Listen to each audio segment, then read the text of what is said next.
estamos muy contentos de hacer esta charla con el grandísimo Javier Contreras, compositor. Compositor, ¿Sí? ¿Qué guitarrista. quiere decir, Nico? No, no, que quería ver que terminar tu frase, ¿no? El grandísimo. Compositor El- chileno y que vive en Colombia y en Chile, se desenvuelve en los dos mundos. Javier, por favor, bienvenido.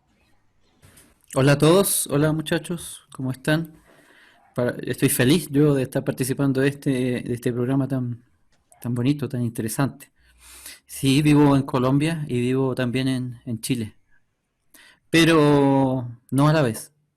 Que un poco de tiempo acá y el segundo semestre voy para Punta Arenas, sí, Ya. que es mi tierra natal. Primer semestre acá en Colombia, en Tunja, Boyacá. Oye, Javier, Mm. esta charla tiene un título que lo conversamos y que finalmente se llama La composición para guitarra desde puntos dinámicos.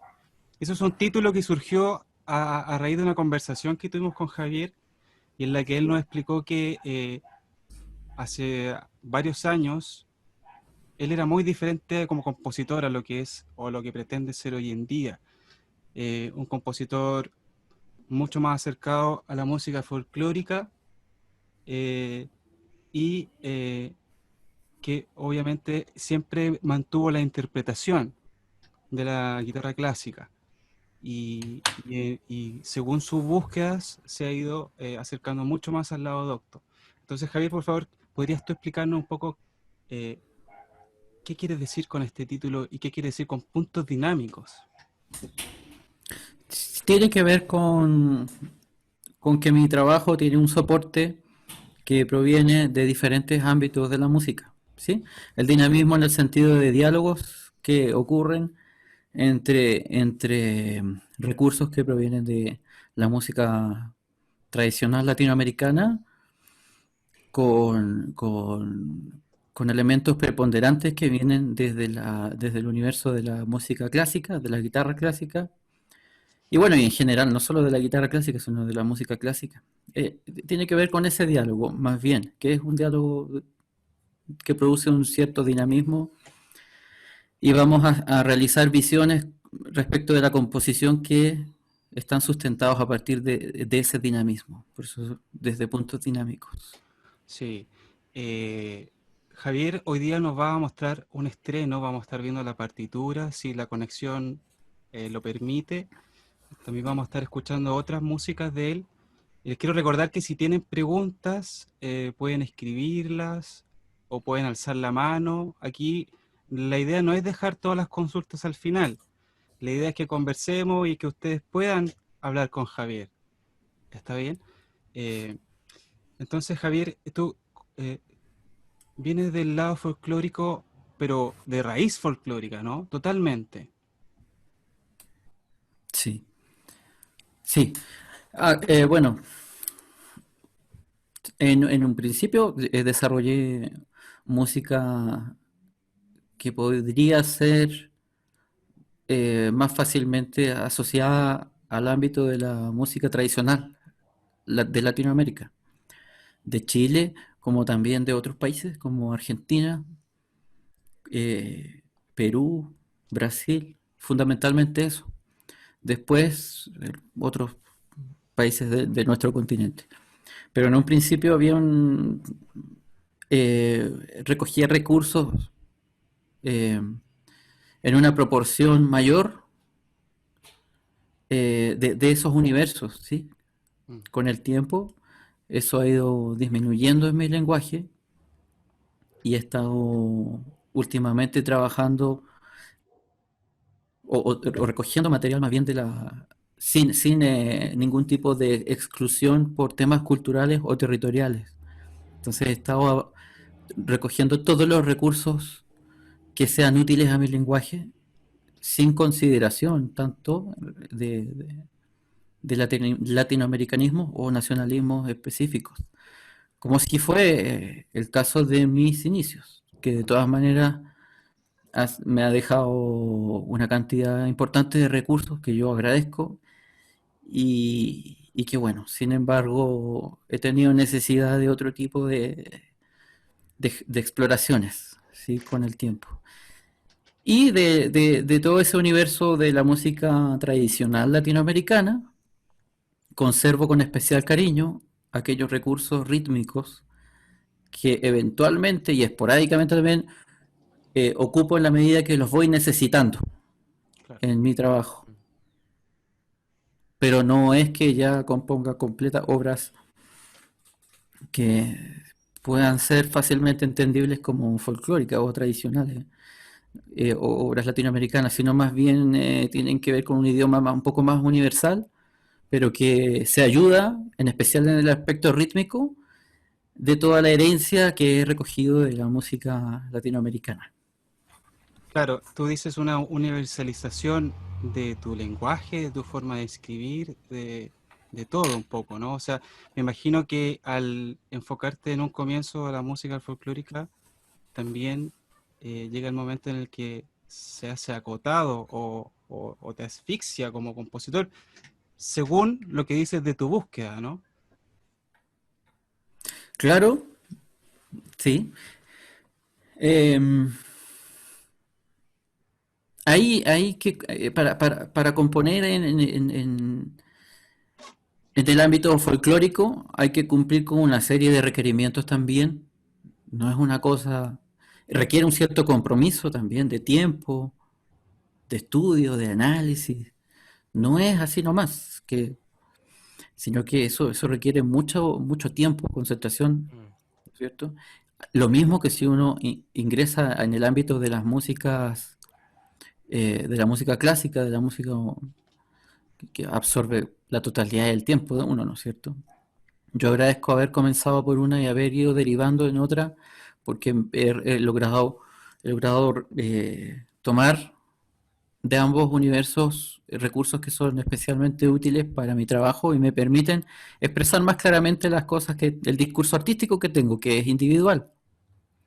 Eh, entonces mi discurso artístico actual eh, tiene requerimientos que son especiales y que a veces aquellas, no quiero decir restricciones, pero el ámbito folclórico o el ámbito de Latinoamérica, las músicas latinoamericanas, en mi caso me cuesta un poco más trabajo expresar cosas de mi discurso musical rigiéndome a Ya. ese esquema, limitándome en ese tipo de esquemas. Por lo tanto, particularmente he encontrado un cierto alivio abriéndome de aquellas restricciones y eso me ha llevado un poco a hacer una música más general, no tan específica de territorios. No Sí, sé si me voy a entender. claro. La universalización tiene que ver con una música que funcione para ejecutantes de la guitarra, ¿no es cierto? Hablando de la composición para guitarra, en todo caso funciona para la composición en general, Mm, pero hablemos de la guitarra, composición de guitarra. Que funcione en su ejecución por parte de cualquier intérprete de cualquier parte del mundo. Vemos que este fenómeno ocurre de una manera muy interesante en ciertos compositores, sí. como Agustín Barrios, como Manuel María Ponce, como Héctor Villalobos, ¿verdad? Como Alberto Ginastera, donde vemos incluso muchas cosas de Gentil Montaña, acá donde yo vivo también, Colombia, compositor colombiano. Eh,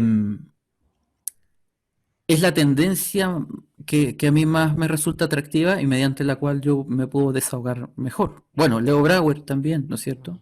Sí, claro. Eh, entonces, son músicas que se toman por cualquier persona de cualquier parte del mundo, o sea, Francia, de Alemania, no sé, de Rusia, y que al ejecutarlas eh, resultan ejecuciones que pueden llegar a ser estéticamente muy interesantes y muy bellas, Mm, ¿no es cierto? Aunque ellos no sean latinoamericanos. Pasa con Barrios, ¿cierto? Encontramos interpretaciones magníficas de guitarristas rusos, de guitarristas alemanes, de guitarristas norteamericanos, de todas partes del mundo. No solo Piazzolla, algún de ejemplo, ¿no? Paraguay, ¿no es cierto? Mm, Entonces, me refiero a eso con un diseño más universal de los trabajos de composición. No digo que los trabajos que requieren de ciertas cosas específicas más territoriales estén mal. Claro. Son diferencias en la concepción política, porque la política es un asunto que está muy presente en las artes.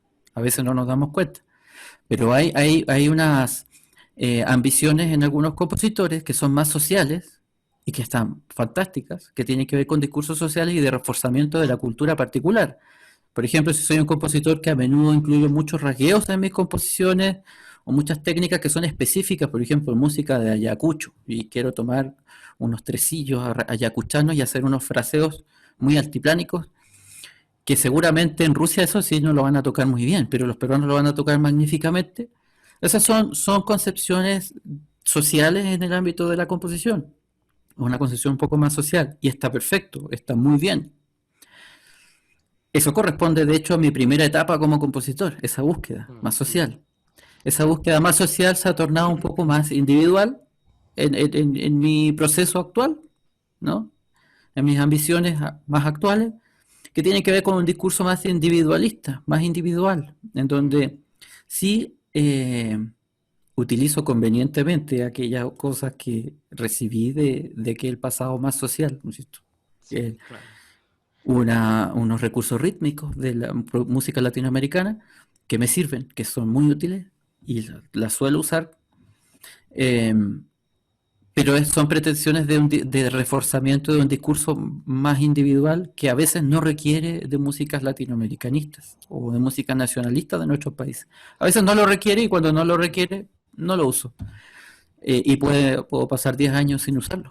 Y no hay ningún problema porque mi búsqueda es particular. Hay una cosa importante que me gustaría, antes que se vaya, de la universalizar tu repertorio, Javier, que tiene que ver con los intérpretes que nos involucra a nosotros. Nosotros somos intérpretes y de alguna forma nos acercamos con mayor facilidad a aquellos compositores, de alguna forma que buscan esta universalización de su música. Más que nada para encontrar de tu parte la génesis de esta motivación de universalizarte, de cómo nosotros también como intérpretes tenemos una deuda con los compositores contemporáneos, de acercarnos a ellos. ¿Cómo consideras tú la responsabilidad de nosotros en torno a este repertorio universal o a la música que estás haciendo tú en este sentido de reconciliación, por llamarle un nombre, entre los intérpretes y el compositor, o el compositor que busca esta universalización del repertorio? Ya. Es como, es como que las responsabilidades compartidas que tenemos y la diálogo entre intérpretes y compositores. O sea, tú, Claro, pero lo que dice Nico un poco es que tú, en cierta manera, sentiste una responsabilidad de mejorar tu relación con el global de los intérpretes. Ujú. Es un poco. claro, claro. Em, claro. Mira, mi búsqueda o apertura en cuanto a los esquemas iniciales de trabajo respecto a lo que he estado derivando actualmente, creo que tiene que ver con un tema completamente individual, de necesidad de discurso individual. Sí, yo no sé si a eso refiere la pregunta, o tú te Claro, pues refieres. en el fondo, ¿cuáles son, como lo que decía Luis, a qué se debe esa búsqueda? Yo sé que es una búsqueda individual de universalizar tu repertorio, pero tiene que Sí, ver con cómo se relaciona este repertorio con los intérpretes, eh, eh, sí. cómo acercarse como hablabas de los intérpretes en Rusia o los intérpretes latinoamericanos en Ah, cuanto al repertorio, y bueno, también asumir nosotros nuestra responsabilidad en cuanto a la nueva música hay varios, mira, como para hacer porque son varios tópicos. puedo decirte que hay varios puntos de vista diferentes entre los compositores respecto de los intérpretes o de la responsabilidad del intérprete en cuanto a este tema. Hay compositores que piensan que en Rusia tienen que aprender a rasguear para poder tocar adecuadamente las músicas que se componen en Argentina o que se componen en Perú o en Chile. Y tienen que aprender a rasguear sus chacareras dobles, el gato y el malambo y la cueca, la tonada, el bambuco y el festejo, y tienen que saber rasguear todo eso y súper completarse y todo. Lo que a los latinoamericanos nos obligaría también a aprender a tocar mejor flamenco, música del Medio Oriente, que también tiene unos ritmos bien difíciles. Nos obligaría también a aprender una serie de cosas eh, que ocurren en el mundo, ¿no es cierto? Entonces existe esa visión por parte de muchos compositores latinoamericanos, como que la responsabilidad de aprender esas cosas recae en los intérpretes. Por ejemplo, los rusos tienen que aprender a tocar bien las cuecas y todo. Yo no estoy diciendo que no tenga que ser así, ni que tenga que ser así. Simplemente estoy dando a conocer la forma de pensar de algunos compositores. Claro. Otros compositores piensan, en cambio, que deben diseñar la arquitectura de su obra artística de una manera muy funcional y con un lenguaje muy universal que ante la mirada de cualquier cultura diferente, aquel discurso musical tenga la capacidad de desarrollarse en sí misma y de tener resultados exitosos en cuanto a su discurso, independiente de su cultura, de su Claro. influencia. Es con lo que pasa con Bach, ¿no es cierto? Independiente de tu cultura, de tu país de origen, de donde tú estés, tú puedes obtener en casi cualquier parte del mundo una interpretación magnífica de eso. Y puedes escuchar también horribles interpretaciones que provienen de lugares de donde es el compositor, ¿no es cierto? Claro. Entonces, son dos visiones, son dos perspectivas diferentes.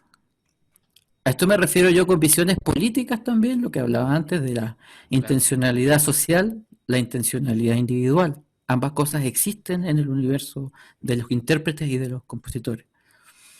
Y bueno, estas son otras dos facetas, ¿no es cierto? Otras dos visualizaciones que tienen los compositores respecto de los intérpretes.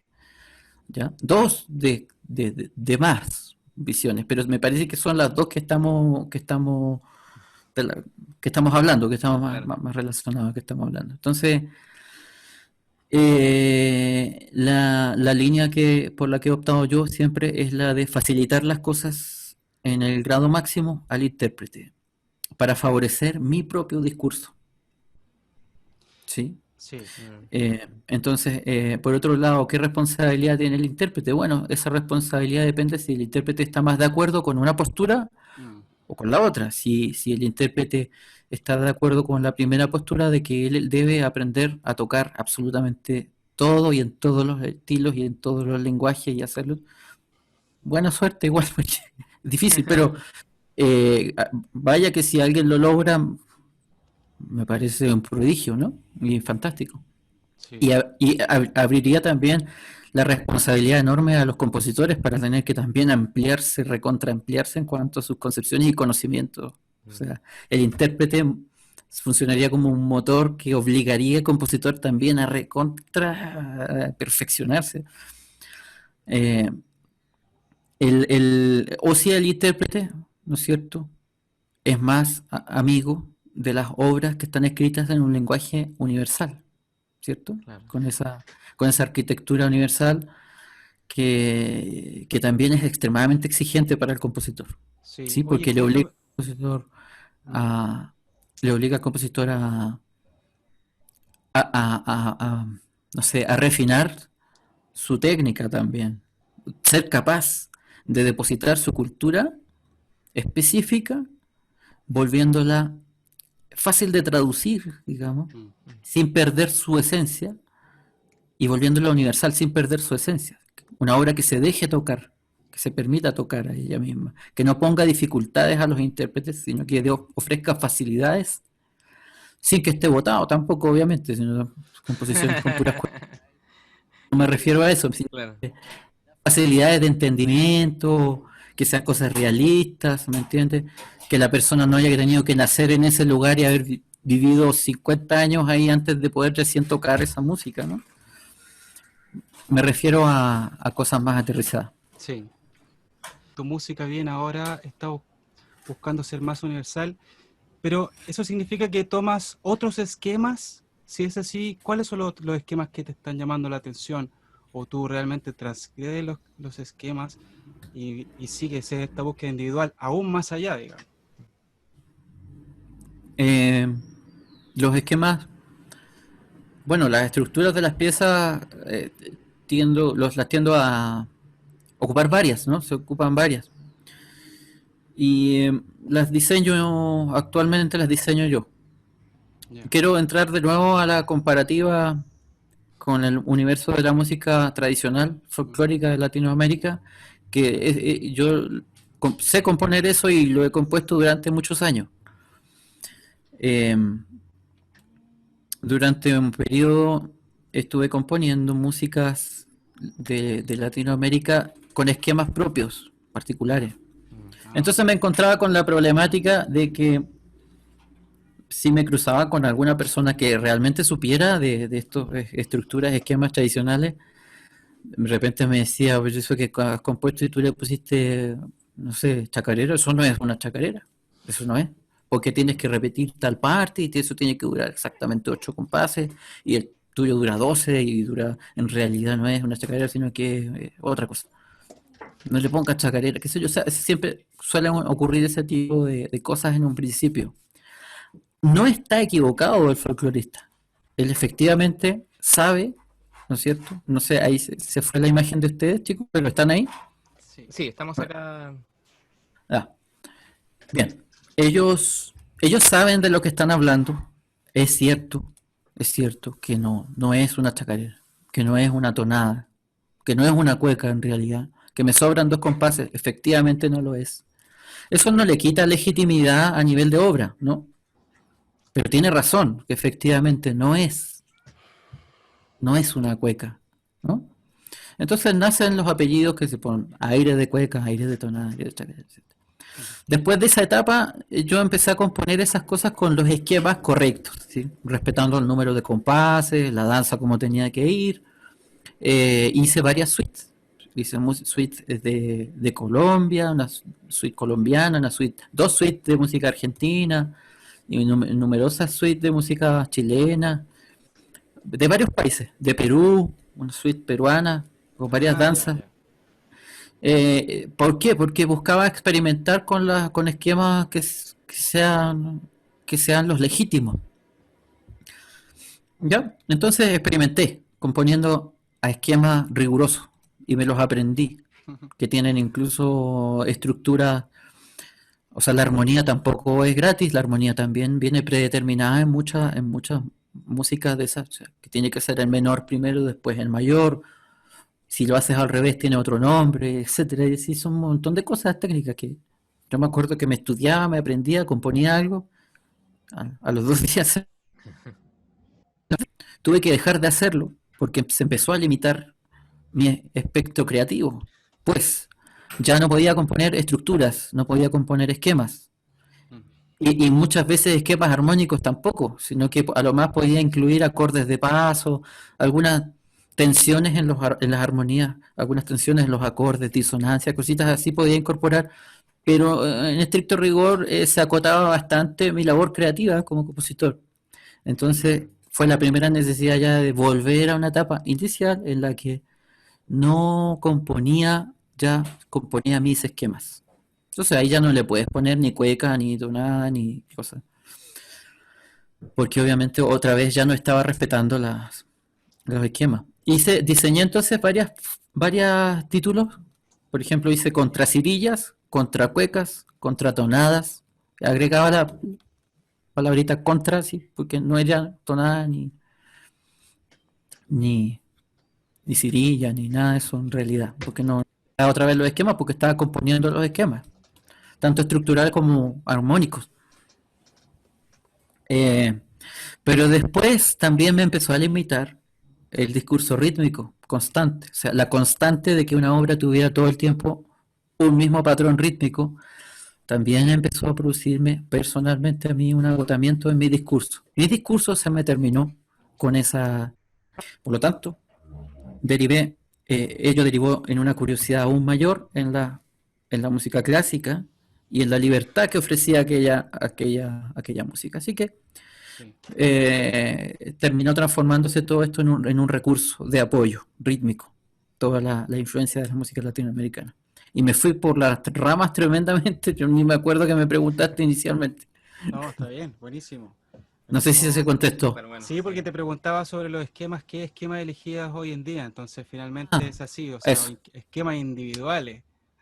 Eh, Pero mm, pues, te conté toda esa historia porque a veces uno dice, no, yo diseño mis esquemas ujú, libremente. Claro. Y tampoco es que yo quiera decir que es la ley de la selva, que es un consejo que yo doy, que haga lo que quiera, no más. No, yo primero he aprendido a componer bajo esquemas, mm. bajo toda regla, ¿no es cierto? Y eso después se ha ido liberando por una necesidad natural. Creo que es el camino que hay que seguir. Tampoco es saludable, creo, y es una opinión completamente personal. Tampoco creo que sea saludable quedarse componiendo bajo los esquemas Ujú. absolutos. O sea, Mira. no creo que la exploración en arte siempre es muy buena. La exploración de lo más que se pueda. Claro, ir juntando herramientas Mm, finalmente, ¿no? claro, claro, y que tiene que ver con cómo tú te vas formando como compositor, que imagino yo que el Javier del principio, de hace 10 años atrás es muy distinto al Javier de hoy, que un poco también lo que nos comentabas en alguna ocasión. Oye, ¿le podemos dar la Sí, palabra a César Farías, que quería hacer una pregunta? César, ¿cómo estás, Hola, querido? ¿cómo están? ¿Cómo andás, hola querido? César, ¿qué tal? ¿Todo bien? Hola César. Cracks. ¿Cómo andás, Javier? Un gusto verles. Igual. Mirá, Javier, me quedé pensando un poquito porque me hiciste acordar, hace ya un tiempo estuve compartiendo con Juan Falú, estuvimos guitarreando, ¿no? Acá en Paraná. Y bueno, y Sí. él me habló mucho de vos en ese momento, y justamente cuando hablaba de las formas, ¿no? Y toda esta forma específica que tiene, bueno, la música sudamericana. ¿Cómo fue? Por eso quería preguntar esto, ¿no? ¿Cómo fue el encuentro con Juan, que es un tipo más bien bastante ortodoxo en cuanto a la tradición? Mm. Y bueno, tiene una postura bastante clara y bastante conocida, ¿no? Bueno, él me habló muy bien de tu música, por lo demás y todo eso, ¿no? Pero me interesa saber, digamos, esa partecita porque es interesante cómo conviven ahí estas dos visiones, ¿no? Tan fuertes y tan marcadas. Sí, sí, César. Muy interesante. Porque cuando yo hablo de visiones políticas en el arte, hablo de la política, alta política, digamos. No son puntos rivales, no son puntos enemigos, ¿me entiendes? No es vamos a pelearnos porque yo compongo con esquema, yo compongo sin esquema, yo no compongo folclore, tú sí, tú compones, tú eres menos. No, no es una pelea, ¿me entiendes? Sino es alta política. Son diferencias que se respetan y se admiran Ujú. entre diferentes, admiración entre las distintas cosas. Y el maestro Falú, ciertamente que él es un representante del área más social de la música y está mucho más ligado o más vinculado a, a la defensa del patrimonio cultural de su nación, fundamentalmente, y también eh, la amistad con otros defensores de sus músicas particulares nacionales de sus países. Y es una posición que es necesaria, que debe existir y que está bien. En el caso personal, poco a poco, en el desarrollo de mi trabajo, he tenido la necesidad de ir explorando varias otras cosas y a veces eso te lleva a tener algún distanciamiento, pero que en ningún caso es conflictivo. Por eso es que, de hecho, él me invitó muy gentilmente aquella vez, que fue creo que el Festival de Guitarras del Mundo en Argentina, a tocar en un par de conciertos. eh, y obviamente que él sabe y conoce de que yo no estoy componiendo en ese tiempo, todavía componía más de piezas de raíz latinoamericana y tocaba más piezas de raíz latinoamericana, pero no en estricto rigor con estructuras y esquemas tan respetuosos o sea, sí respetuosos, pero no apegados a lo que debía ser en cuanto al esquema tradicional, Ujú. histórico de esas piezas. Entonces, sin embargo, cuando yo traté con él, de todas maneras, yo, o sea, ciertamente escogí un programa, un repertorio para establecer vínculos y cercanía con ellos, ¿cierto? Yo escogí un repertorio de la música latinoamericana y escogí una música que pudieran hermanar con la situación en la que estaba y además puedo tocar esa música y toqué eso y eso a Juan Falú le gustaba mucho. Eh, y creo que hay otra utilidad de poder explorar varias cosas, ¿no es cierto?, en arte, en música, que tú puedes establecer vínculos con gente tan interesantes como Juan Falú, que pertenecen a otras corrientes, que además son capitanes de equipo en lo que hacen, ¿no es cierto?, en lo que elaboran ellos. Eh, y a mí me interesa esa comunión, me interesa ese diálogo porque yo aprendo de todo eso, ¿sí? Entonces, yo recuerdo con harto cariño eso y así fue el diálogo con el maestro Falú, fue muy bonito y siempre es muy enriquecedor conversar con esa gente, aprender de ellos. Oye, Javier, y hablando un poco de estas personas tan importantes de nuestro continente, estos músicos, ¿tienes algunos otros referentes con los que has podido compartir o que te sientas muy agradecido, ¿cierto? Y puntualmente, ¿por qué, digamos? Antes de pasar a escuchar tu música, porque ahora creemos que es buen momento para que escuchemos el estreno, pero por favor respóndeme eso un poco.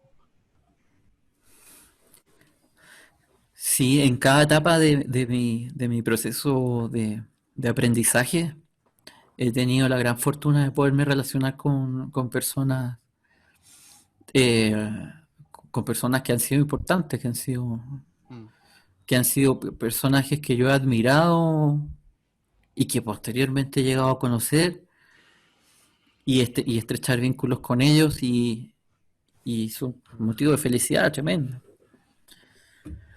Este, bueno, cuando niño yo escuchaba música de los Falú, por ejemplo, tocando nuevos temas del amigo César, ¿no es cierto? Después ser invitado por él y compartir con ellos. Antonio Restucci también, cuando yo niño, también me acuerdo que tenía CDs del cassette también. Esto en el ámbito de la música popular. Pues la gente que ha admirado en el ámbito de la música clásica, bueno, lamentablemente no creo que los vaya a poder conocer. Ujú. El, eh, pero en el ámbito de la música popular y de la guitarra popular, ciertamente que es más fácil conocerlos y he podido conocerlos, tocar con ellos. Mi maestro, José Antonio Escobar, no sé si yo lo conocía antes de irme a Santiago, incluso a estudiar guitarra, ¿no? Ya. Entonces encontrarme con él también fue una tremenda alegría conocerlo, tener amistad con él, tocar con él, mm, ¿no es cierto? En estas primeras etapas también en las que descubría las primeras obras que existían para la guitarra clásica, pero de raíz folclórica, chilena, de defensa de la cultura nacional. Uno de los primeros libros que se publicaron fue el de Juan Antonio Sánchez, ¿no es cierto? Mm. Primeros libros que se publicaron de piezas chilenas. mm, Eso se hizo una divulgación nacional importante, en la que participó también José Antonio Escobar, que fue de los primeros intérpretes de aquello, y los conocí a los dos juntos también. Eso fue una gran inspiración. Eh, acá, en todas partes donde he ido, he tenido la gran fortuna de conocer personas importantes.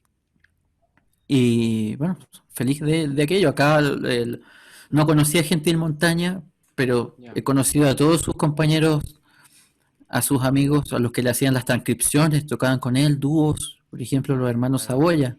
Y me he hecho gran amigo de ellos, que ellos fueron los colaboradores predilectos especialmente Daniel Saboya, guitarrista y compositor, colaborador predilecto del maestro Gentil Montaña en toda su etapa.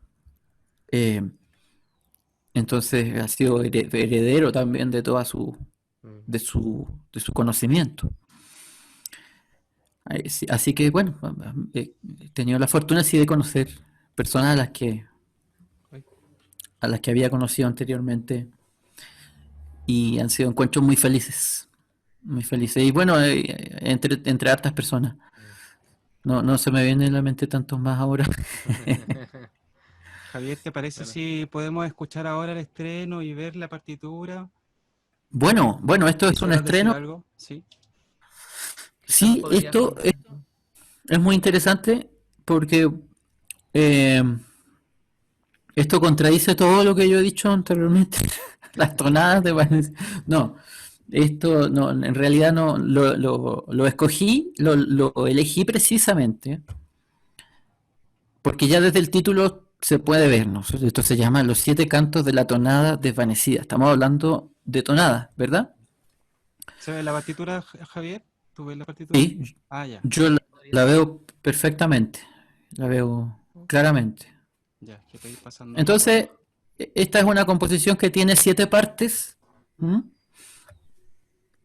Y tiene que ver un poco con la historia mía particular, en donde los recursos provenientes de la música tradicional chilena fueron preponderantes en la composición de mi primera producción de piezas, pero que se han ido, aquellas aportaciones totales se han desvanecido en cierta medida, dejando ciertos recursos rítmicos, ciertos recursos sonoros que son herencia de aquella etapa, pero con un discurso que se corresponde más bien al discurso de la música clásica en general, con un lenguaje que busca proyectarse de forma universal. Es una ambición que espero conseguir alguna vez y que se está en piezas como esta estoy intentando plasmar, ¿sí? Son piezas que buscan ser correctamente tocadas por cualquier persona, sea o no sea latinoamericano.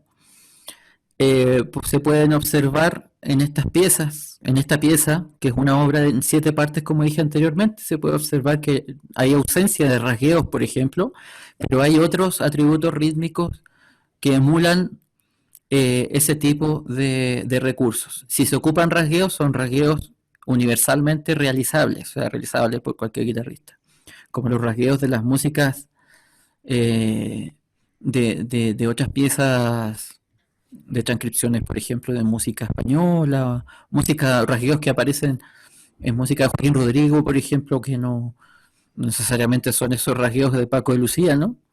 Sí. Son rasgueos perfectamente realizables por todo el mundo, pero que conservan una esencia tradicional que enriquece la obra. Entonces, esos son los 7 cantos de la tonada desvanecida en la aplicación de ese pequeño concepto que aparece ahí. Tonada desvanecida, ¿no?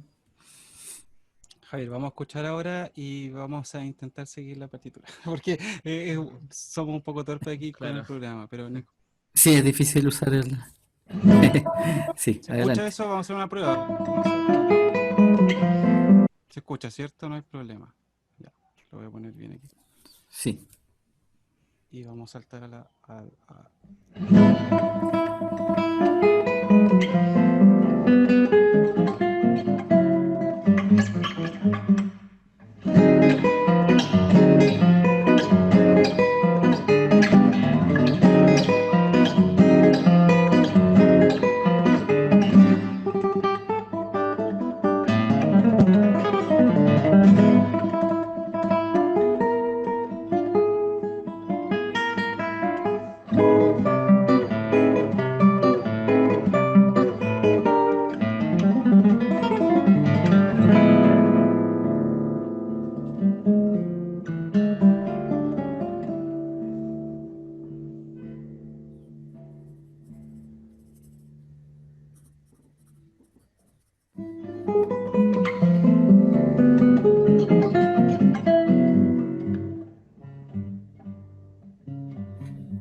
Javier, qué brutal. Buenísimo. Bravísimo.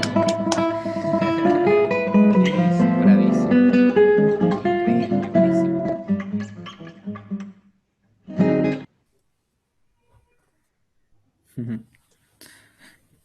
Javier, Bueno, qué atinada esta pieza y su título y todo lo que conlleva con lo que estamos hablando justamente.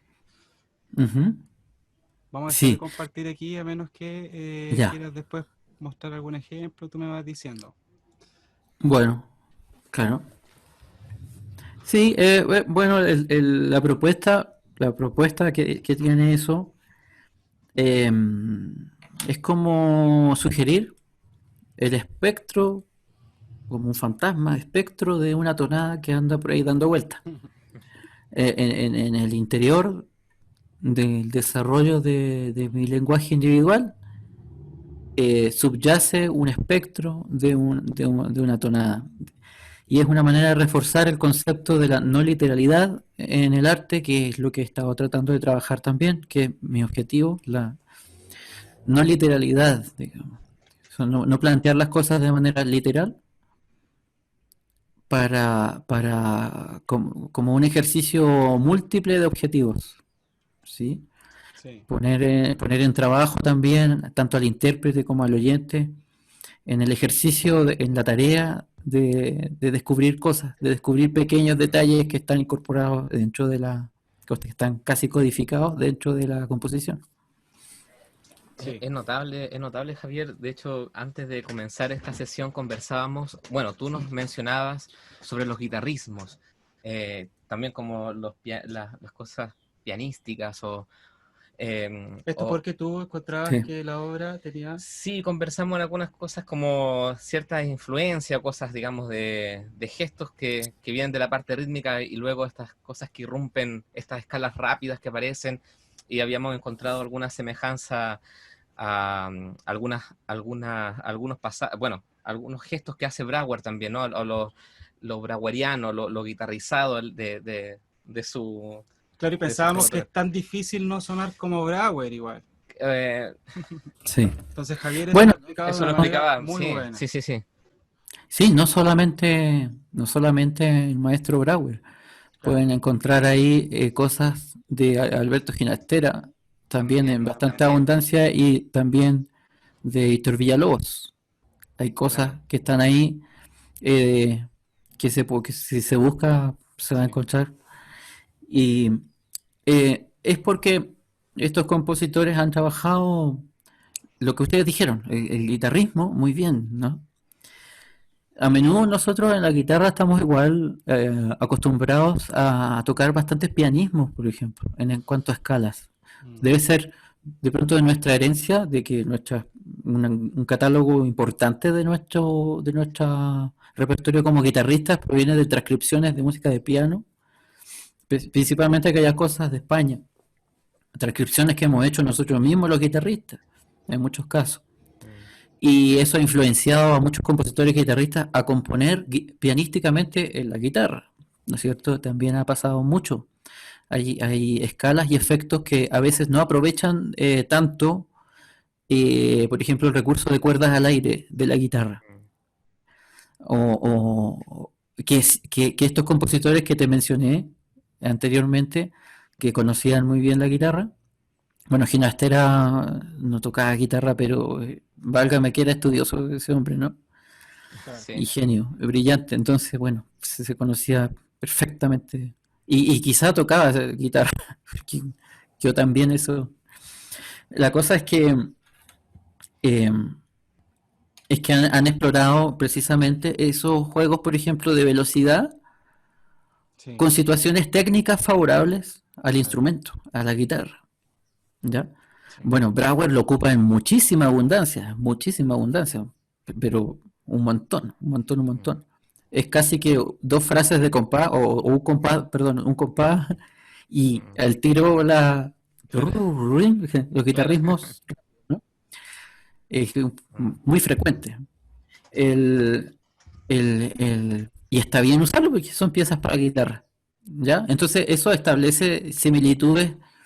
Sergio Assad, también otro ejemplo en piezas que a veces son muy tonales, muy, muy lindas, ¿no es cierto?, en su estética, pero que se plantea de repente cosas rapidísimas que son también de esta misma estética guitarrística, esa estética guitarrística que ocupa mucho ligado, cuerda al aire, efectos en velocidad, con notas cercanas en una posición, ¿cierto? Sí, claro. ¿Sí?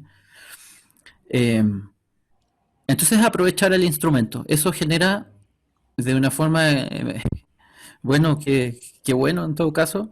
Eh, unas comparaciones que son totalmente acertadas entre compositores para guitarra y que ocupan guitarrismo. Mm. Javier, y bueno, antes de hacer esta otra pregunta, invito también a los asistentes que no todos los días van a tener un gran compositor y guitarrista como Javier Contreras para hacer sus preguntas, así que aprovechen de hacerlas. Eh, Dentro de la composición propiamente tal, a la guitarra, mi pregunta es, bueno, imagino que tú compones en la guitarra o en ocasiones no. ¿Cuál es cuál es como tu metodología, o por llamarlo de algún modo, de enfrentar la composición? Imagino, una vez nos contaste que tenías esqueletos, digamos, para poder componer, utilizabas ciertos elementos que te permitían fluir más con las ideas. No sé si nos puedes contar un poco sobre eso. Sí, esqueletos no humanos.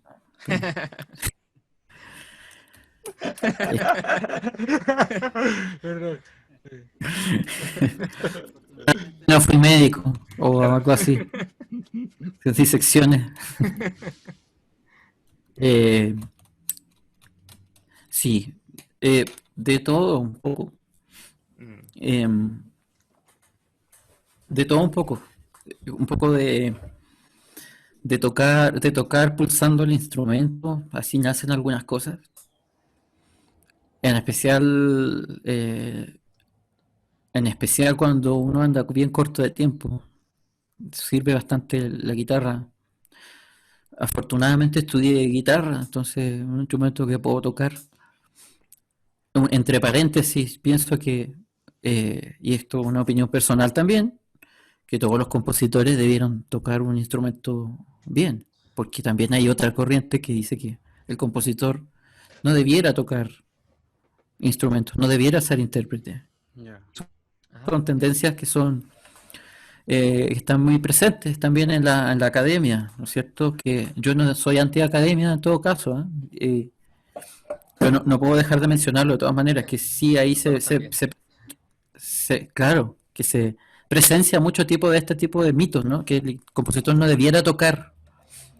Yo, al contrario, pienso que debiera tener la experiencia de tocar el compositor. Creo que ayuda, porque al final vamos a componer para que intérpretes se hagan cargo de nuestro trabajo, ¿no? Entonces, quizás sería bueno también poder experimentar eso.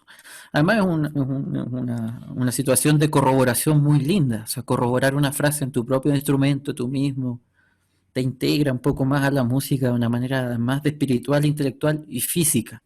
Creo que es bonito poder utilizar una herramienta de corroboración como tu propio instrumento, como un instrumento, cualquiera sea.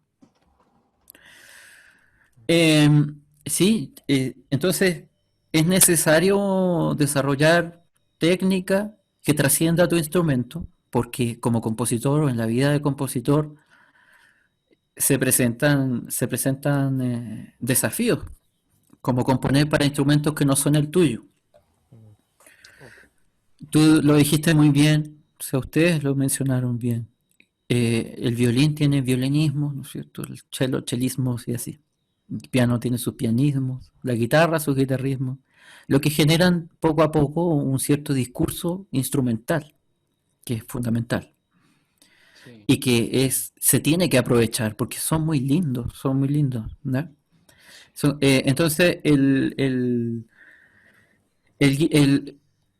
a la hora de componer para otros instrumentos, para un violín, por ejemplo, yo como guitarrista tengo que tener cuidado de que no me vaya a quedar una pieza para guitarra escrita para que toque un violín, sino que tengo que escribir una pieza que sea violinística, que sea idiomática al violín, que la sección sea idiomática al cello si compongo para un cello. Tiene que ser idiomática. Eso conlleva el tema de que tenías que estudiar un poco ese instrumento, o sea, un poco bastante ese instrumento. Ver cuáles son los intervalos cómodos para ese instrumento. Y Sí. muchas veces esas cosas que son súper cómodas para esos instrumentos, para la guitarra no son cómodas. Entonces, si tú tratas de componer en tu guitarra cosas eh, que para el violín sean cómodas, de pronto el violín tiene otra relación interválica que lo que para ti es fácil, para él es sumamente difícil, o lo que para él es fácil, para ti es tremendo, tienes que estirar así los dedos tremendos de grandes para poder componer una frase violinística. Entonces, no siempre se puede componer desde tu instrumento, desde la guitarra. Hay que desarrollar algunas técnicas que te permitan componer para esos otros instrumentos. O sea, no todo es guitarra en mano. Hay generalidades que se pueden hacer con tu instrumento. Por ejemplo, corroborar la armonía sobre la cual vas a trabajar. Tú puedes elaborar una armonía, ¿no es cierto? Y esa la puedes comprobar en el piano o la puedes comprobar en la guitarra, si toca guitarra. Puedes establecer ese tipo de cosas que son de base, que son esqueléticas, como decir. ¿Sí? Sobre eso, el compositor debe desarrollar técnicas para abordar los diferentes desafíos que se pueden presentar. Sí. Oye, hay una pregunta aquí de Roldán. ¿Quieres leerla tú, por favor, Nicolás? Sí, Estoy sin lentes. quizás Roldán podría, Ah, Roldán. sí, podría hablar él mismo. Buenísimo. Roldán, ¿estás por ahí? Hola, sí, Hola, ¿cómo Roldán. están? Hola, Roldán, ¿cómo estás? Bueno, la consulta que puse en el chat eran dos. La primera era que he escuchado a algunos compositores decir de que la forma de componer debería ser sin instrumento. Creo que eso se lo escuché a Leo Brauer cuando vino en el 2017. En cambio hay otros compositores que dicen que es bueno componer junto al instrumento porque así es más orgánico. Y la otra pregunta es... Se me olvidó cuál era. Tu fuente de Ah, inspiración. si usted considera que tiene una fuente de creatividad o inspiración a la cual recurra al comenzar a escribir o componer una obra. Esas Ya, eran las preguntas. Gracias, ya. Roldán.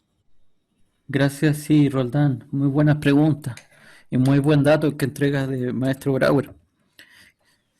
Mira, si tú eres capaz de depositar, o sea, si tú tienes un entrenamiento musical que te permite imaginar la música y escribirla directamente, lo más fiel a cómo ha surgido ese proyecto estético musical en tu cabeza, directamente, sin pasar por el instrumento, pero tienes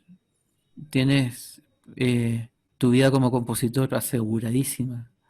O sea, estás en otro nivel. Eres un compositor de primera división.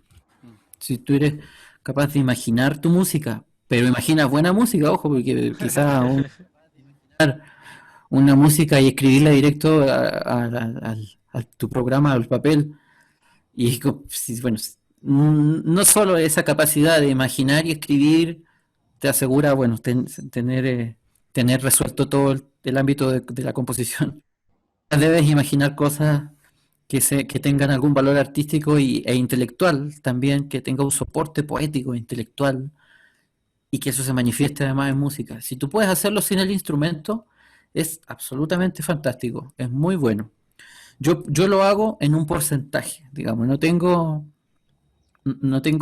completamente desarrollada esa habilidad. Necesito ocasionalmente corroborar con mi instrumento ciertas cosas específicas, no todo. Y trato de evitarlo en especial cuando estoy escribiendo para otro instrumento.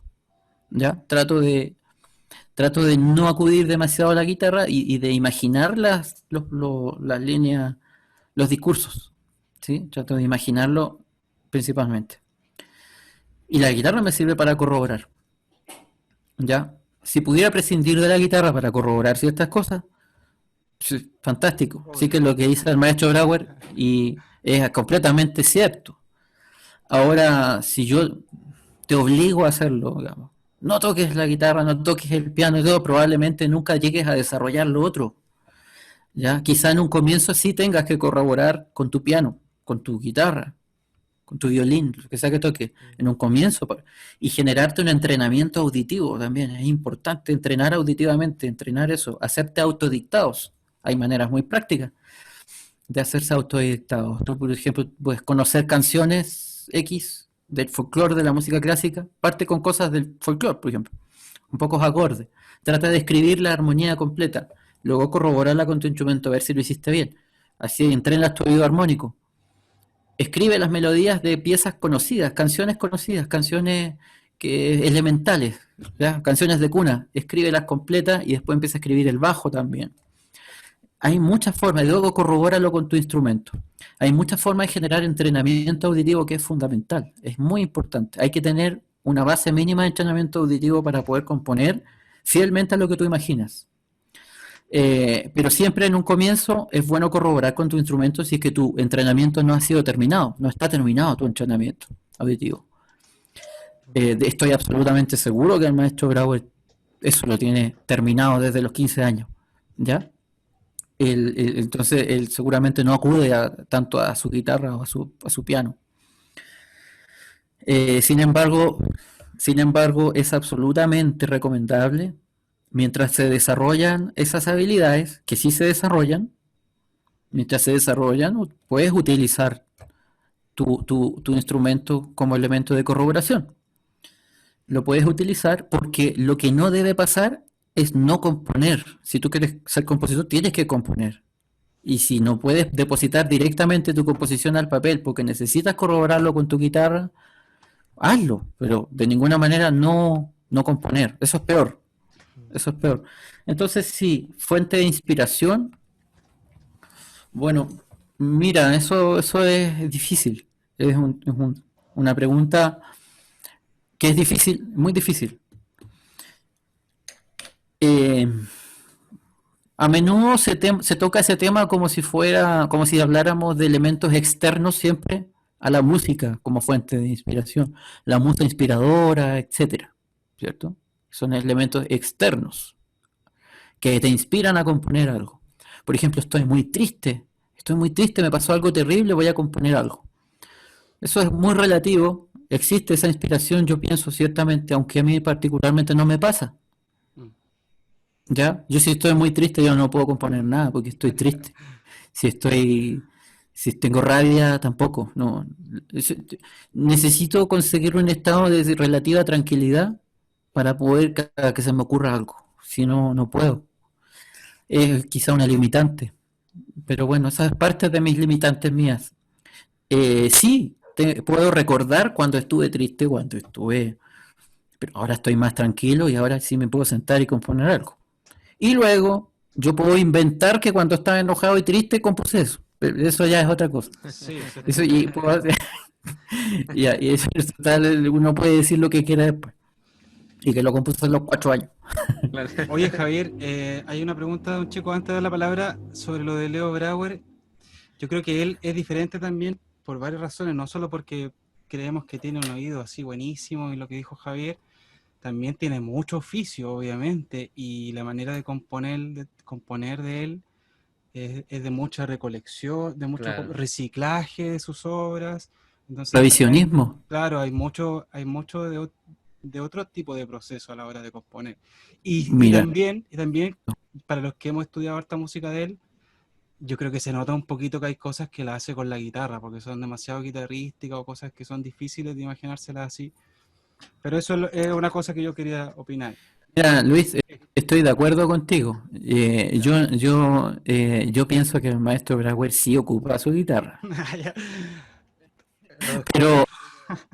Pero no sé, yo pienso, porque las frases son guitarrísticas y lo que tú dices, eso es una cosa en la que estás acertado. Yo pienso. Son especulaciones, no vamos a estar seguros, pero lo que él dice es cierto. O sea, yo pienso que lo que él dice es completamente cierto, que hacerlo sin la guitarra, sin el piano, sin eso, es claro, es como tu graduación, es excelente. El premio de Roma, Claro. llegó Ravel, ¿no es cierto? En aquel tiempo que nunca ganó, ¿cierto? Eso era encerrado en un cuarto con papel y lápiz. Y tenías que componer distintos desafíos para distintos formatos, para orquesta, tenías que componer fugas, tenías que componer distintas cosas para piano, para trío, para cuarteto. Son desafíos y tú ahí encerrado en un cuarto con un papel y lápiz. Pero era el premio de Roma y si te lo ganabas, te ganabas para toda tu vida, ¿me entiendes? Te aseguraba la vida. Esos premios ya no existen. Claro. Entonces, eso es un ideal, ¿ya? Pero que eso no se transforme en la excusa para no componer. Hay que componer, el oficio que tú decías, Luis, conseguir el oficio. Primero hay que conseguir el oficio y Y sí que hay lugares comunes, además, en la música de Maestro Bravo. O sea, hay muchas cosas que se repiten y que obviamente ya no necesito otra vez tomar la guitarra para escribir aquellas Claro. frases porque ya digamos que sé que eso funciona. Entonces no necesito, yo utilicé la palabra, la herramienta de corroboración a la guitarra. Yo Cuando, reciclaje fue ordinario. exacto, para corroborar. Es que es cierto, porque si yo ya corroboré algo 5 veces para 5 piezas anteriores, en mi sexta pieza yo eso mismo no lo necesito corroborar porque ya sé que funciona, Claro. funciona muy bien. Y esas son las garantías de ser un compositor viejo, de experiencia, de alta cultura y de gran oficio. Entonces, cada vez las cosas que tienes que corroborar son menos, menos, menos, menos, menos, menos. O sea, esta fórmula funciona. ¿Necesito corroborarla? No, porque funciona. Ya la estrenamos allá y acá y en todos lados y funciona. Ya no lo corroboro. Entonces, cada vez tu instrumento se hace menos necesario. Eso se llama oficio. Mm. De hecho, creo que Brauer decía derechamente copiar. Me acuerdo de eso. Esto lo voy a copiar, pero no le digan a nadie. No, incluso Para- sabes que para el Tricastán. porque bueno, en su libro Gajes del Oficio, él dice que recomienda como una forma muy acertada de aprender a componer, imitar a los compositores, copiar de frente, imitar como Sí. y tiene mucho sentido. Ah, claro, además, pero él se copia mucho a sí mismo también, que es un Ya. poco lo que están hablando ustedes. Hay un libro que se llama, creo que es colombiano, es de alguien, de un estudioso de los fenómenos artísticos, no me acuerdo el nombre ahora, pero lo promocionó un señor que se llama Eliezer Arenas, que es musicólogo, que se llama El arte de copiar en el arte. El buen ladrón, o algo así se llamaba, el buen ladrón. Qué bien. Por el estilo, pero resulta que está completamente aceptado, es lo que hacemos todos. Sí, sí.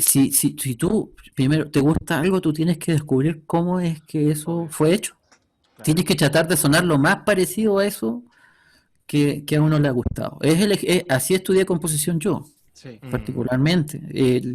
No fui al conservatorio, pero estudié composición tratando de aproximarme lo más que he podido a lo que me ha gustado. Y tratar de conocerlo, estudiarlo y tratar de replicarlo lo mejor que se puede. Y con el tiempo uno va agregando, incorporando elementos particulares de uno y se produce una fusión bien bonita que al final deriva, con algo de suerte, después de muchos años, va derivando en un lenguaje, en una cosa particular tuya, que te dice esto es tal compositor, eso es tal otro. ¿Sí? Sí. Entonces sí, la copia es una de las cosas que de hecho es una tarea ineludible a la hora de aprender a hacer algo, ¿cierto? Primero, ahora hay dos corrientes en la composición que son muy importantes. Bueno, hay muchas, pero quiero hablar de dos. La que tiene, la que busca la originalidad absoluta de el transmitir lo que está pasando en tu tiempo, desconectándote de lo que pasó antes, tratando de evitar lo que pasó antes y para hablar de manera pura y limpia de lo que está pasando ahora. Son corrientes de vanguardistas que buscan eso, ¿cierto? Que es de ahí nacen frases como no, eso yo no lo puedo componer si eso ya se compuso antes, estoy componiendo lo mismo. No, pues eso no, eso ya lo hizo otro.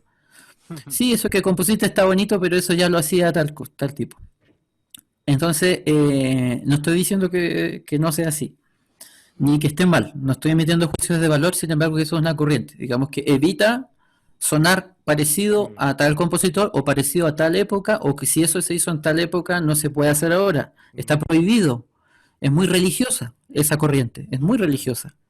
No se puede, prohibido. ¿Ya? Es quizás lo que yo encuentro negativo de esa línea, como también tiene cosas muy positivas. Y la otra corriente lo adquiere, lo toma. ¿Sí? No importa de la época que sea, no importa quién lo compuso, no importa si ayer mi vecino compuso una cosa que suena muy parecida, si yo lo necesito hoy, bueno, lo necesito y lo uso.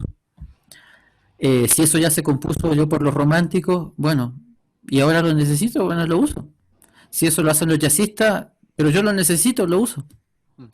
Está esa otra corriente que no corta, que es más, creo que tiene que ver con lo moderno, lo otro con lo vanguardista. la otra corriente que tiene que ver con que tiene que ser originalísimo, tiene que ser novedoso y tiene que ser único e irreplicable.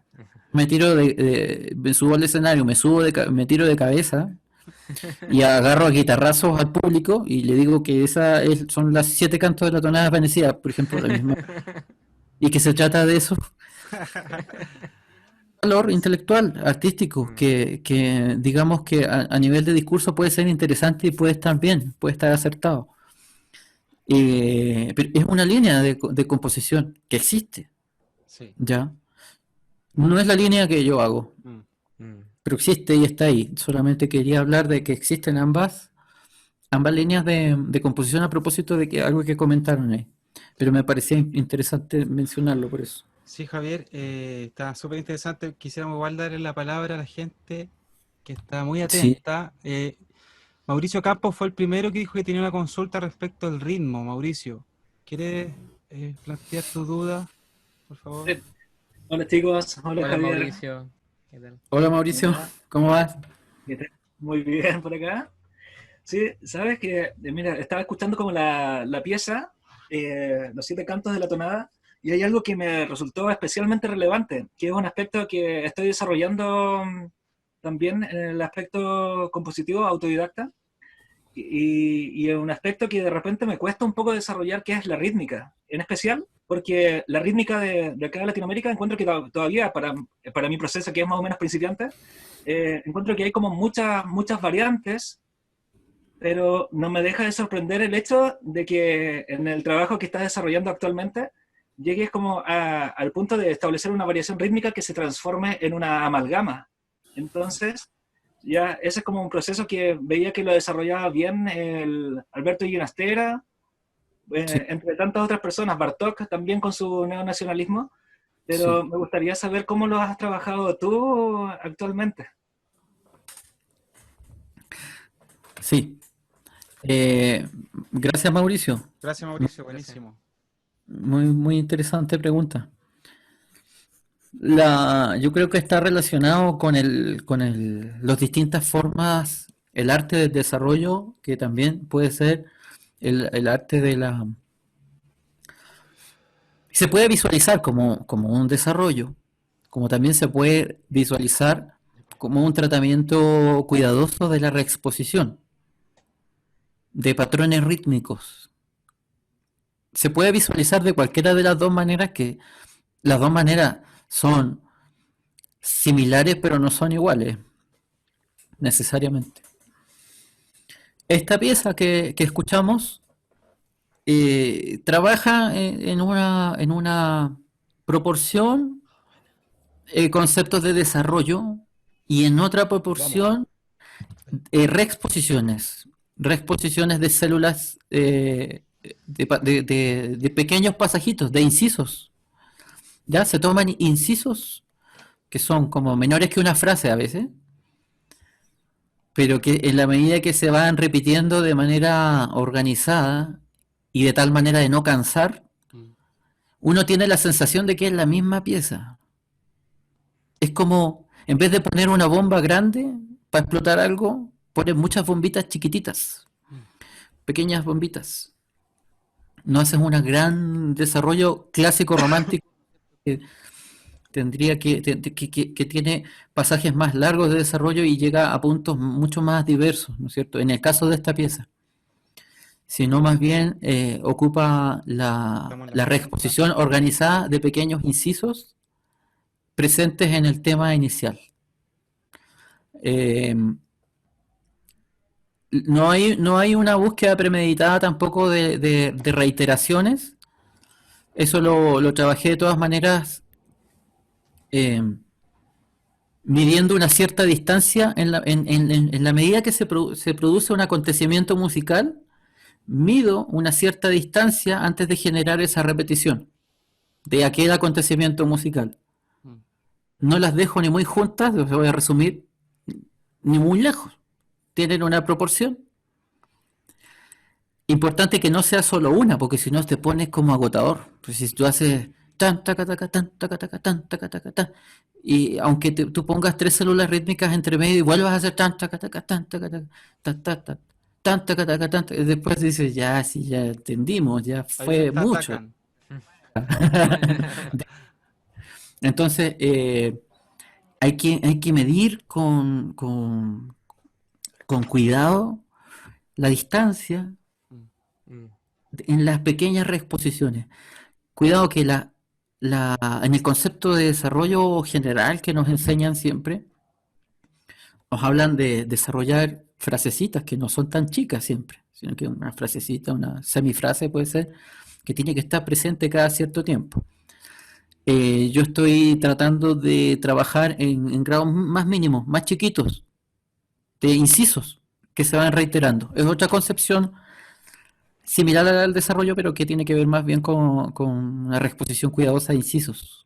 Entonces, por ahí ves tú, Ginastera, también, que mencionas muy acertadamente, también he visto que ocupa mucho eso. Claro. Entonces, lo otro es el uso de los guitarrismos, también te cierran una obra. Por ejemplo, los guitarrismos, los sonidos de la guitarra, no son tampoco, son muchos, ¿cierto? Pero no son infinitos. Entonces uno tiene una cierta selección de guitarrismos, de arpegios, taca, taca, taca, tucuru, que son así cuadraditos, cerrados, que se pueden volver reiterativos. Un ejemplo extremo serían las anticuecas de Violeta Parra, o algunos estudios de Villalobos. Serían ejemplos extremos de posiciones reiteradas, ¿no es cierto? Entonces, que son guitarrismos también, ¿cierto? Son guitarrismos también. Esos mismos guitarrismos dan una cierta sonoridad y cierran también a veces las obras. O sea, cuando sabes componer por instrumento, a veces, incluso si no estás reiterando ideas a la manera clásico romántico, te puedes cerrar la obra también sin que quede como un collage, digamos, porque aquí hay que tener cuidado que no quede un collage de muchas ideas diversas. Sí, yo no sé si estoy explicando bien Sí, estoy dando bien la respuesta, Mauricio. Sí, sí, sí, Javier. claro. Perdón. Sí, Hay eso otras es. preguntas también. Sí. Yo creo que estuvo buena tu respuesta, Javier. Muchas gracias. Ya. Francisco Muranda preguntó algo relacionado sobre los concursos de composición. Oye, Javier, antes de que se conecte este chico, tú ganaste en Estados Unidos con tu suite peruana un premio, ¿no? Justo en esa Sí, época en la que estabas rígido. Perdón, Javier. exacto. Sí, sí, sí, en el tiempo que estaba experimentando ahí coincidió con que alguien hizo un llamado, una Francisco, si fundación que quieres se... puedes hacer la pregunta tú. ¿Estás por ahí? Sí, Francisco A ver, Muranda. vamos por él. No está. Francisco. Bueno, pasemos a José Sánchez. Sí, esto, ay, Ay, Ah, qué pena. Francisco, ahí está. Ahí está. Te estamos escuchando. todos, bueno, maestro Javier, bueno, pues primero que nada un saludo para todos. Y maestro Javier, yo tenía la duda justamente de eso, de los concursos. Sí. Y es que, por ejemplo, claro, usted ganó el concurso en Boston con su suite peruana. Por ejemplo, ¿cómo califican una obra para guitarra? Y una obra, sí, ¿cómo es la calificación, por ejemplo, en un concurso como este, para una obra de guitarra? Creo que ocurre de diferentes maneras según el concurso. Ese concurso particular, los jurados eran los maestros de composición, no guitarristas, ¿eh? Ya. No guitarristas. Eran los maestros de composición del conservatorio. Eso fue de Estados Unidos, fue en Estados Unidos, creo. Eso, sí, de conservatorio de Nueva Inglaterra. Eran los profesores de composición que hacían de jurado. Eh, no eran guitarristas. Entonces, al parecer, sus criterios eran como generales. Generales. O sea, yo no sé si evaluarían cosas propias de la guitarra, más bien del discurso en ese caso. Y igual que hay otro que gané que es de Boston Guitar, no, el de Fundación Lisker, que ahí habían, también el jurado era un violinista, Ana Vidovich también estaba, y un invitado más. Pero en los numerosos que he perdido han sido guitarristas los jurados. Pero no, la verdad es que concursos, mira, yo debo decir que concursos he hecho solamente por falta de dinero. exclusivamente. Ha habido episodios siempre de falta de recursos y hay que tratar de apostarle a varias cosas. Entonces, Sí. a veces uno va teniendo obras, piezas guardadas y manda una composición. Pero yo, la verdad es que si no, debido a lo mismo interrogante que tienes tú, ¿ah? Mm. Yo no sé si confiar, porque no sé a quién diablos han puesto a evaluar el trabajo de uno, si es que esa persona realmente le dedica tanto tiempo como uno a esto, o si está realmente dedicándole tanto pensamiento, esfuerzo, energía como uno. ¿Hasta qué punto existen negocios en esas cosas también? La verdad es que si el riesgo no merita, trato de no desgastar el tiempo y más bien sostener una relación fraterna y de colaboración con los intérpretes. Me parece un camino que es el que más me gusta, ¿no es cierto? Con intérpretes que tocan bien, gente, no sé, con gente que es profesional, que va a tocar las piezas, Claro. dedicarle esfuerzo a ellos y tratar de componer para ellos, ¿me entiendes? Claro. Establecer relaciones con músicos interesantes es lo fundamental. Y los concursos de composición son tantas cosas también. A veces puede ser positivo en currículum, pero ¿por qué es positivo en currículum? Porque resulta que si tú quieres conseguir trabajos, que quieres conseguir alguna cosa, las personas que ofrecen esos trabajos, las personas que tienen que realizar una valoración sobre lo que tú haces, no están tan preparadas para evaluarte. Entonces necesitan ver que tuviste un certificado ahí de que le ganaste a otro. Y lamentablemente funciona así, pero yo creo que no es el ideal. No creo que sean determinantes los concursos que ayudan a eso para tratar de probar, oye, que de verdad créeme, si yo lo sé hacer, mira, le gané a ese otro de allá. Solo tristemente sirve para eso, lamentablemente. Además que uno ni sabe quién y ni bajo qué criterio has ganado. O sea, nunca vas a saber si realmente ganaste, si realmente eres mejor. Y lo mismo si perdiste, tampoco sabes si acaso quizá era el mejor. O sea, es tan relativo. Me da tanto miedo todas las cosas que hay alrededor de eso que no sé. Y los criterios son múltiples criterios, múltiples criterios. Y ahí dependemos de la cultura también, de la cultura general de las personas del jurado. Y eso, bueno, nadie te lo puede garantizar, nadie. Javier, aquí hay otra pregunta de José Sánchez, que quiere hacer dos preguntas. No sé, Sí. Y igual José, estamos ya acercándonos al final. nos Así estamos que acercando al final, sí. calla ahora o hable para siempre. ¿Quién O tiene su pregunta ahí? puede escribirla al chat. Pero José Sánchez que se Sí, comunique. ahí está. Perdón. Sí, aquí estoy. Bueno, un gusto en saludarlos, también Hola, al José. maestro Javier. Hola. Y también a ustedes, gracias por la oportunidad de tener esta conversación. Bueno, con respecto a mis preguntas, la primera es, si bien Javier mencionó de que era muy importante el tema del estudio de la estructura o forma de la música latinoamericana. Sabemos muy bien que eso lo podemos estudiar en la música renacentista, barroca, existen muchos tratados, Julio Vázquez, Samuel Adler, Walter Piston, pero en música latinoamericana no tenemos un tratado, un libro que nos diga así es la tonada, esta es la estructura, la chacarera puede ser de esta forma, es mucho por la tradición oral. Entonces mi primera pregunta apunta a eso, si Javier lo aprendiste en esta tradición oral o con maestro, con tratados, ¿dónde puede estar esa información para poder también conseguirla? Y por otro lado, con respecto a un término más compositivo, y es cómo es, bueno, sabemos que están los incisos, la estructura, la forma, estos son los materiales, nuestra instrumentación, etcétera, y eso todo lo podemos meter a una especie de olla y cocinarlo, pero nos pueden salir muchos tecnicismos, o quizás apuntar mucho a la virtualidad, pero ¿qué pasa con el discurso musical en ese sentido? Y cómo generamos un claro equilibrio entre todo lo que podemos meter a un libro en la cabeza de composición, pero también en relación a un discurso musical claro que nosotros queramos proyectar como músicos. Esas son mis dos preguntas. Gracias, Bien. José. Bueno. Gracias, José. Excelente. Entonces, sí, sobre lo último, la segunda pregunta, la primera experiencia que tuve, el primer acercamiento que tuve a la composición fue absolutamente empírico. fue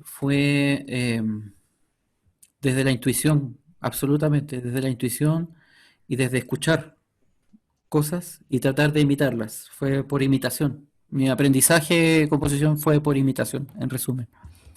Lo técnico llegó después, llegó posteriormente. Y en algunas ocasiones ocupo lo técnico, la concepción técnica para explicarme, tratar de explicarme mejor cuando puedo dar una clase o cuando tengo este tipo de conversaciones. Pero ciertamente que muchas de esas cosas nacieron desde lo empírico en mi caso. Ya también se puede dar al revés. Entonces, el discurso musical, más allá de lo tecnicismo, de lo técnico, ¿cierto? Afortunadamente, como mi escuela fue en principio la imitación de todos aquellos elementos que a mí me gustaban, eran elementos que venían con sello de garantía, que ya otras personas habían probado y recontraprobado, ¿cierto? Y uno lo descubre cómo hacer funcionar esa máquina. O sea, en el fondo no estaba inventando ninguna máquina, sino que ya venían hechas, ¿ya? Entonces las cosas funcionan, las cosas funcionan. Después de eso uno va estudiando un poco con algunos profesores y aparece la explicación, la designación de eso. Y con la designación, con la explicación, uno va entendiendo mejor la obra de uno. Y uno aprende a replicar más fácilmente las cosas que uno ha trabajado a partir de la intuición también, del gusto de uno mismo que uno tiene.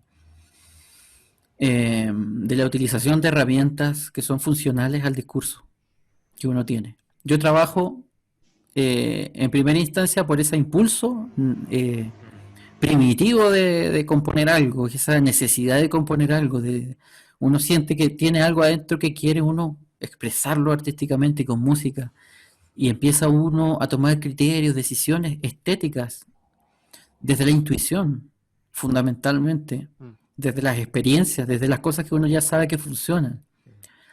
Cuando uno explica esas cosas, uno tiene que utilizar una cierta terminología para explicarlas bien, y esa terminología viene acompañada de una teoría, y esa teoría a uno le ayuda a repetir cosas, a replicar cosas. Digamos, yo me acuerdo que tal herramienta que se llamaba tal funciona muy bien en este tipo de situaciones. Por ejemplo, estoy en el compás 50 y no sé cómo seguir. Ah, ¿verdad que eso me pasó hace 2 piezas atrás? Y podría ocupar aquella cosa que ya sé que funciona y empiezo a emplear, se empieza a desarrollar una técnica. La técnica igual es bien particular. Uno la va desarrollando, cada quien va desarrollando sus propias técnicas, sus propias mañas, sus propias, tanto para aprender como para crear, para componer. Entonces la verdad que yo no soy nada técnico en cuanto a la composición. Pero sí trato de administrar, de tener organizado lo que hago, para que no se me vaya de control, para que no se me vaya de las manos. El control, al igual que los intérpretes, ¿cierto? Igual que el mundo de la interpretación, el control en la composición para mí ha sido fundamental, ¿cierto? Mantener la pieza bajo control, que la pieza responda a mí y no que yo termine respondiendo a la pieza, ¿sí? Si la pieza toma el control, es peligroso, es malo y puedes perder tu tiempo. Entonces, para mantener la obra bajo control es necesario observarla con frialdad. Así uno de pronto llega a resultados más cálidos, digamos, con una cierta visión fría también de las cosas. Digamos, esta frase está muy linda, pero si la pongo acá, no va a funcionar. No va a ser adecuado el resultado, por la experiencia. Uno sabe eso. Entonces no lo uso, está precioso eso.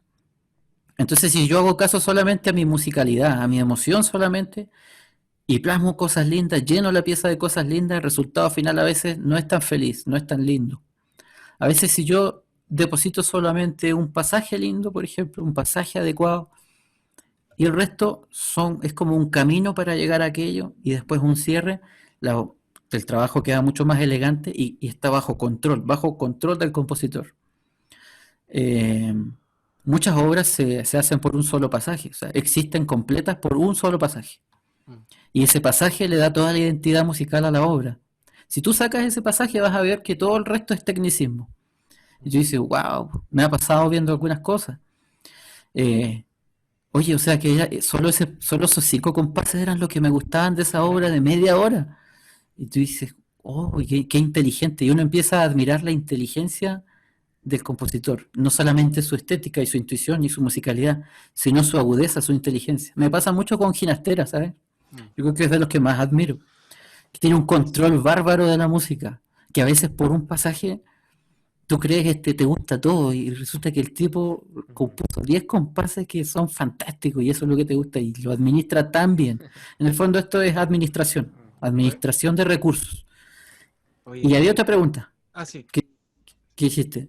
Sí, la otra apuntada a las formas de Latinoamérica, por ejemplo, de los géneros de Latinoamérica, porque si bien sabemos la forma sonata, la forma rondó, qué sé yo, que son formas europeas, ¿qué pasa con la forma Latinoamérica con respecto al folclore y ese camino por donde se puede adquirir también? La fuente, decía él, dónde poder encontrar Justamente. algo, si es que tú lo... Y tú me querías saber cómo lo estudié, con maestros y eso.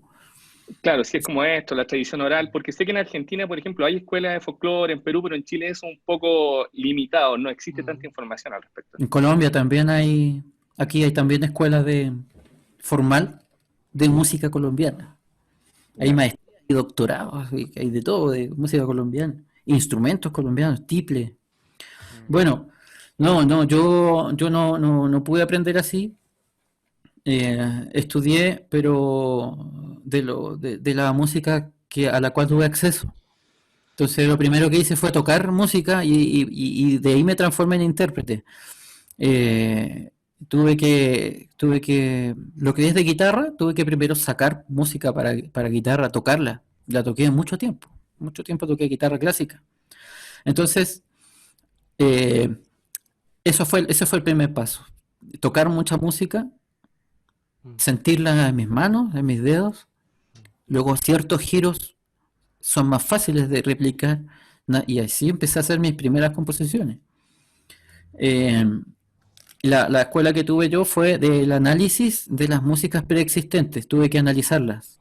No, ahora yo digo análisis, pero el análisis que era algo mucho más rústico, por decirlo de alguna forma, de sacar algunas músicas, leerlas y ir viendo, wow, qué bonito, mira, esta es la posición del acorde que me gusta. Así empecé a hacer primeros análisis armónicos de la música.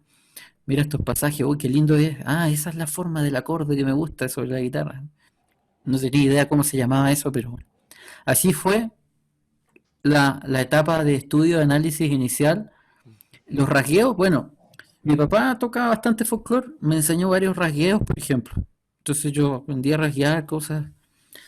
Y lo más importante después, a generar arpegios que traduzcan aquellos rasgueos, porque yo compongo esencialmente bajo arpegios, no aplicando tanto rasgueo ahora, porque quiero que mis piezas las toquen también lo más que se pueda, en la mayor cantidad de lugares que sea posible para divulgar aquello, pero siendo siempre fiel, digamos, a los esquemas de raíz, ¿sí? Que a través de la cual surgió. Entonces, esa fue la manera en la que estudié. Sí, fue así. O sea, en Chile en general, perdón, es así, los lugares en los que se aprende folclore es en vía oral, no hay otra manera más que aprender Sí, imitando, creo, así es. lo que yo conozco, digamos. Así es. Creo que también tocar con otros músicos, forman agrupaciones musicales, sacando piezas, entrenando el oído, sacando de oído, leyendo, escuchando música.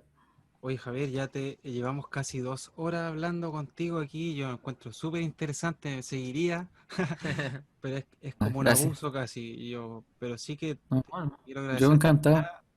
Muy, muy interesante lo que estoy diciendo. Hay un par de preguntas más, ¿las hacemos? ¿Qué dices tú? Sí, Sí, Javier, tenemos dos sí, preguntas. claro. Las Sí, últimas dos, perfecto. a ver a dónde nos llevan. Claro, Agustín Baltasar Claro. tiene una pregunta, a ver si se desconecta. Hola, Agustín.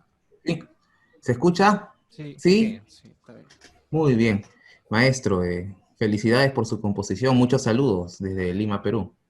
Muchas gracias, Sí. Agustín. Mi consulta era más que todo, bueno, siguiendo su opinión y las dos corrientes que usted ha señalado de la composición, ¿cuál es su opinión sobre la búsqueda de la voz propia en un compositor, ¿no? ¿Cuál es mi opinión? Bueno, la opinión la he reflejado mediante mi accionar como compositor. La línea más sencilla que consideré para abordar mi trabajo es la del ser capaz de tomar recursos que me sean útiles a mi discurso musical. Es la que yo creo que es más cómoda, de todas maneras, más sencilla, y me permite decir más cosas. Por eso elegí ese sistema. ¿Y por qué algunos puntos por los cuales no me agradó tanto las otras corrientes? Y es que, por ejemplo, yo no tengo un interés, una intención de ser original, por ejemplo, que es una cosa que a veces se puede buscar en otras estéticas, otras corrientes de composición. Yo no tengo inconvenientes con que alguien me diga que yo sí hice algo que ya se hacía antes. Porque la verdad es que lo que yo estoy diciendo igual es otra cosa, es algo que yo quería decir en ese momento. Por ejemplo, si yo digo que tengo ahora una cierta necesidad y alguien antes tuvo esa misma cierta necesidad y las mejores palabras para expresarlo eran las mismas, son las mismas, pues las ocupo, ¿cierto? Si alguien tiene hambre, yo no voy a decir tengo hambre, digamos, no voy a evitar decirlo así de claro, porque alguien ya antes decía tengo hambre, entonces no, ahora tienes que decirlo distinto porque si no eres un aburrido. Entonces no es como enredarse demasiado en mi concepción de las cosas, como rebuscar demasiado si no hay una necesidad de ser especial. En mi caso no quiero ser especial, ni tampoco quiero ser original, ni ser el único en ninguna cosa. Por lo tanto, como no tengo esa necesidad, no me veo forzado a seguir ningún tipo de corrientes semejantes a aquellas. Ese fue mi criterio. Eso es lo que pienso. Siguiente, Buenísimo. este chico. Matías Bravo. Matías tiene una pregunta. Hola. Hola, ¿Me Matías. escucho? Sí. Hola, primero agradecer la disposición tanto de ustedes, Javier, y de haber organizado esto, que en realidad es una instancia súper buena para en realidad hablar de todo esto. Quiero preguntar más que nada, hablar sobre dos temas que mencionó usted, que uno era, hablaba de alguna manera la función política que tiene como la composición, y por otra parte del vanguardismo y del modernismo. Y mencionó también a Violeta Parra. Yo la verdad es que cuando escucho las piezas, por ejemplo, de Violeta Parra, me da la impresión que tienen un componente político fuerte, más que nada por la vanguardia que tienen, y de alguna manera como de alguna manera desarmar todos los esquemas que vienen anteriormente. Entonces mi consulta, ya para hacerlo un poco más directo, es si esta de alguna manera función política de la composición se tiene que dar necesariamente a través de una vanguardia, o puede ser de otras maneras que no sean tan de alguna manera descolocadoras, por así decirlo. No sé si me voy a entender en realidad con la pregunta. Sí, claro. Gracias, Matías. Gracias.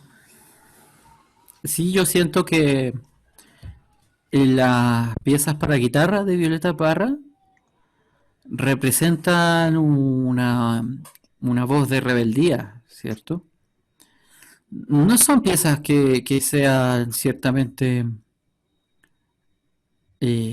a ver, yo creo que Violeta Parra no intenta demostrar que ella es una compositora para guitarra, ni que es una guitarrista clásico en su obra. Todo lo contrario, intenta mostrar que no lo es, ¿cierto? No hay un esfuerzo por tratar de hacer un giro especial, o un giro que sea en cuanto a su técnica, o sea, de mover los deditos. Voy a mover este dedito para acá y este otro para allá para que se vea más clásico, más guitarrista clásico. Voy a hacer una voz en el bajo y una voz en los agudos, y voy a hacer un tratamiento armónico elaborado. Todo lo contrario, ella intenta demostrar con esas posiciones repetidas esa agresividad depositada en esa estética y en esa cosa física, porque también hay una insinuación física a través de repetir posiciones deliberadamente y sin ningún tipo de miedo. Hay una voz de rebeldía en su trabajo, en la que no busca ella tratar de ser original. Lo mismo que estoy diciendo, no hay una búsqueda de... ¿Le suena distinto? Sí, suena distinto, pero evidentemente ella está demostrando, está diciéndote, yo no toco guitarra clásica, yo no soy, pero tampoco yo estoy atrapada en los esquemas tradicionales, pero sé de ellos, no renuncio a ellos. De hecho, lo que he compuesto, por ejemplo, es una cueca, una anticueca le he llamado, porque además altero los procesos armónicos de la composición, pero no dejo de echar mano a lo preexistente, digamos, igual compongo sobre una cueca, igual compongo con un esquema rítmico que todos conocemos, que es tradicional. No hay una renuncia a la tradición, no hay un miedo a renunciar a la tradición, tampoco hay un miedo a mostrar que yo no sé tocar guitarra clásica. Simplemente y con valentía aborda una obra que suene rebelde ocupando dichas técnicas. Por lo tanto, ella no es que esté tratando de cortar de ser especial, pero sí suena rebelde y con mucha elegancia, porque de hecho no se nota pretencioso, no se nota como que yo estoy forzadamente tratando de ser especial. Soy única, yo rompo los acordes estos y no hago ya. No, hay una elegancia profunda en su rebeldía, ¿ya? No es una, no es una cosa de estas tendencias que en realidad evito hacer esto porque ya se hizo antes. No es tan básica como eso. Sí. No es tan básica como eso de que, no, esto ya lo hacían los otros, así que yo no lo voy a hacer. No es más complejo. En su sencillez se oculta un discurso complejo y rebelde. Entonces eso es sumamente interesante en el trabajo de Violeta Parra. Eso respecto de ella, ¿y qué era lo que me habías preguntado? Respecto a porque habló de la función política que tiene más que nada la ¿Cómo música, entonces, claro. funciona las posiciones políticas? De muchas maneras, de muchísimas maneras. Por ejemplo, te pongo algunos ejemplos. Un ejemplo te voy a poner. Por ejemplo, si tú tocas una obra para guitarra, ¿no es cierto? Que lleve un rasgueo. Supongamos que es una pieza, es una tonada, ¿cierto? Y en una parte tiene un rasgueo. Pero es de guitarra sola entera.